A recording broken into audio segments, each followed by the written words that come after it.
natin na meron po tayo naganap na pagputok na lumikha po ng isang eruption plume. Makikita po natin meron pong dumaloy, no, na current. No? O, ito po yung tinatawag natin pyroclastic density current. Ito yung pinakamapanganib na volcanic hazard.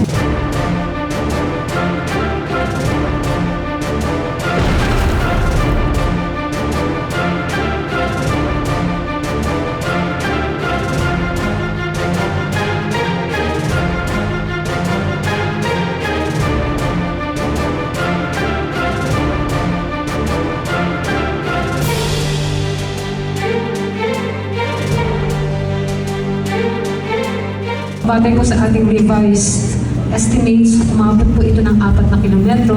Kung hindi po malakas ang hangin at nabaluktot po ang ating eruption plume, baka po mas mataas pa, no, yung plume. Kaso malakas po ang hangin, kaya po medyo bend.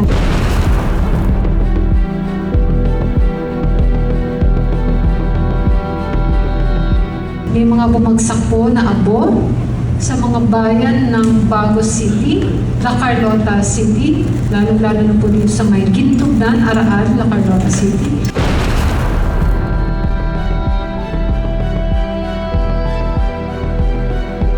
Baka po ito po ay masundan na ng iba pa pong mga pagputok mo. So, as a precaution, nagtaas po tayo ng alert level.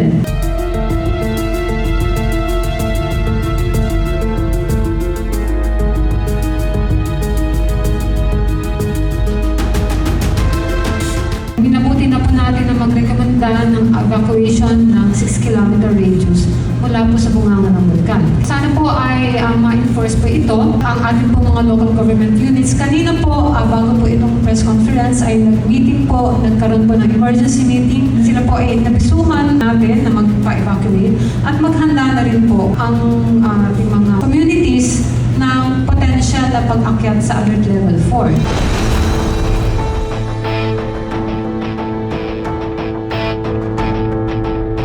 Should be vigilant and they should always be prepared in case mag-escalate po yung activity, and we will raise the alert level from alert level 3 to alert level 4.